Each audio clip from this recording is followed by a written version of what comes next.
The new year encroaches, the weather chills, the days shorten, and we mitigate the seasonal affective disorder these bring by turning to retail therapy, which we disguise as holiday spirit to prevent us from confronting the truth about our relationship with consumerism. This is what I call December. In addition to consumerism, December is a month of reflection. The incoming new year pressures us to reflect upon the lessons the past year taught us, our accomplishments over the last 11 months, and how we can transform the wakes of those lessons and accomplishments into waves of actionable goals we traditionally refer to as New Year's resolutions. I'll share with you some of the lessons I learned in 2021 that improved my quality of life and will stick with me as I continue my journey through life. Due to its effect on all other aspects of life, the most important skill I adopted is time management. Before 2021, I kept neither a to-do list nor a formal schedule that accounted for tasks not directly related to business. Time blocking taught me that one of the things holding me back from enjoying life more fully is the way my addiction to productivity prevented me from indulging in guilt-free pleasures. Most of us have heard and thus understand that an essential component to a healthy, productive life is creating and enforcing boundaries, but we often only apply this to our relationships with people and not our relationships with our time. By creating to-do lists and blocking out time, I can watch a movie without the faux workaholic part of my brain guilt-tripping me into believing I should instead apply those 2 hours to something more productive, due to the peace of mind that comes with knowing that the to-do list and organized blocks of time will ensure that leisure will not interfere with long-term goals. In addition to better time management, I learned to create a minimal effort diet that balances my long-term health and fitness goals with enabling me to enjoy every meal. Assuming you're curious, the hint here without delving deep is understanding the maintenance level of calories for your ideal body type, working within it, and designating certain days of the week for special treats. The other major thing I've learned is the importance of documentation, both in the form of writing and in the form of visually capturing daily life. The importance of writing is best illustrated in the aforementioned to-do list, but writing is also an important first step for many other tasks, especially if those tasks are creative. I often wonder how many valuable ideas never come into existence because people never write them down. There are countless ideas and thoughts I almost entirely forget until I return to one of my writing documents to see that a past version of myself took the liberty to write down all the forgotten details of those ideas, so future Raymond would not need to be burdened with the cognitive load to remember them while also fighting the battles of everyday life. Upon conception of ideas, the brain must dedicate resources to preserving those ideas until those ideas are offloaded to other media. And even as the mind continuously dedicates vital cognitive resources to that preservation, a natural degradation of those ideas eventually occurs, which is why the process of offloading those ideas as early as possible in the form of written word is so crucial to maintaining the original spirit of those ideas. I believe the same degradation occurs when recalling memories of experiences. Those of us fortunate enough to live in the developed world exist in a magical age where we carry around amazingly powerful handheld devices that enable us to do many things that just a generation ago would have each required separate, bulkier devices that all would have accomplished each of those tasks with the lower quality output. One of my greatest regrets in life is not becoming interested in cameras at a very young age so I could document more of my life and the lives of those around me. With the exception of a single day, I either captured at least a photo or video every day of 2021. Doing this exercise forces me to take a moment of each day to stop and observe my surroundings. I'm not a big Instagram stories person. It's admittedly among the social media content I least enjoy consuming, and it's admittedly among the social media content I least enjoy uploading.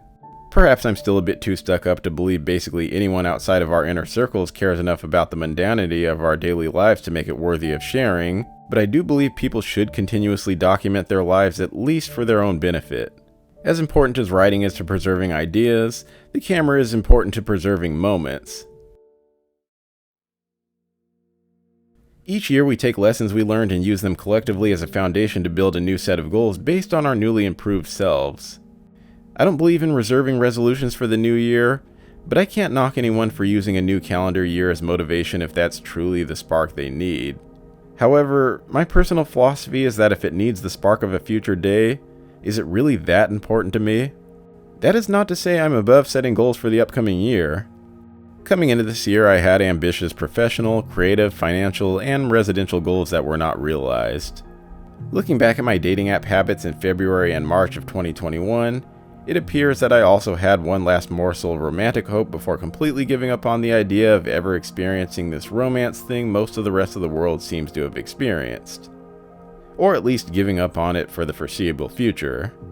As depressing as giving up hope may sound, it is freeing in the sense that it shifts expectations to a more brutally honest self-evaluation window of reality that somehow makes holiday season feel less lonely than holiday seasons of the past, even as social media constantly reminds me how much everyone within my outer circle is spending this time of year with romantic partners. But despite those failed resolutions, 2021 was not without accomplishments, as vague and minor as they may seem. In 2021, I documented more, which helped me grow as a photographer and video creator. I set a goal of taking a photo every single day of 2021, and I only missed one day. Thanks to a combination of the aforementioned diet and my unwillingness to waver from my workout schedule under absolutely any circumstances, I rapidly melted away the Bart Simpson belly I carried around until the beginning of summer. Want another Pop-Tart, Tubby?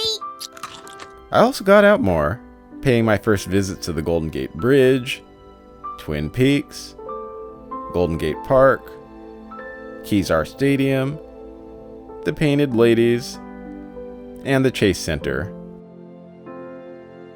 I also revisited old favorites such as the Palace of Fine Arts, Oracle Park, and the AMC Theater adjacent to Yerba Buena Gardens.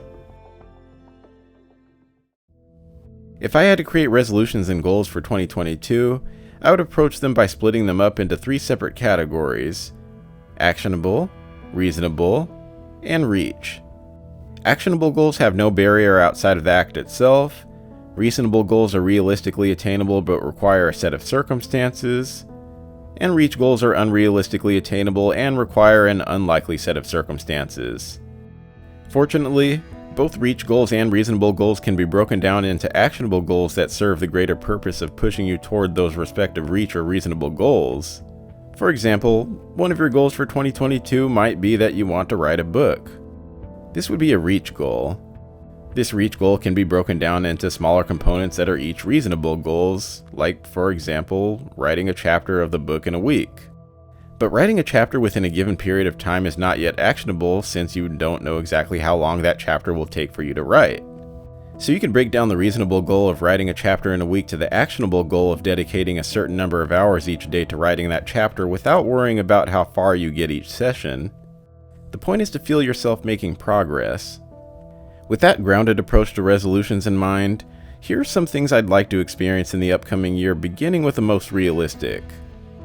Eating more vegetables, watching more movies, reading more, and knocking off more San Francisco bucket list items. Less realistic but still reasonable goals include knocking off some short and intermediate travel bucket list items and getting back into more traditional fine arts such as drawing, painting, and sculpture.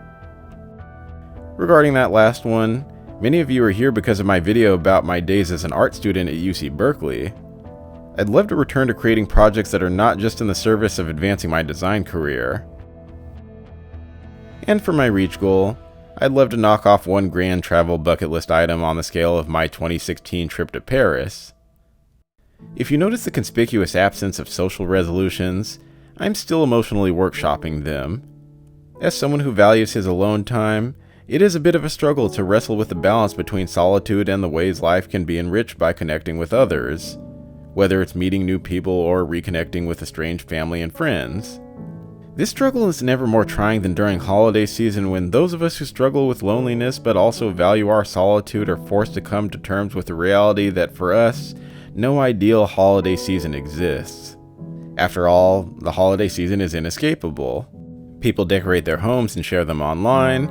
Companies decorate their offices and host holiday parties that serve as pandemic reunions after over a year and a half of working from home. And of course, there are the city decorations. Here in San Francisco, holiday decorations are everywhere. In a city that's considered a cultural, commercial, and financial center, this is not a shock. The holiday season is consumer-centric, and these consumers are likely more willing to give an extra boost to a tourist city's economy if that city goes the extra mile to keep everyone in the holiday spirit. As narcissistic as sharing the inner thoughts about my lessons and resolutions may seem, they serve a purpose greater than just getting a few seemingly silly things off of my chest. I want to inspire others to strive to better understand their inner selves. I want everyone to take my inner thoughts and use whatever is useful to you to help you get through whatever it is you're going through. It's especially important for anyone to share their lists about what they've learned because someone out there might benefit. Someone out there might not need to go through something the hard way because you preemptively and heroically fought that battle for them. See you in the new year.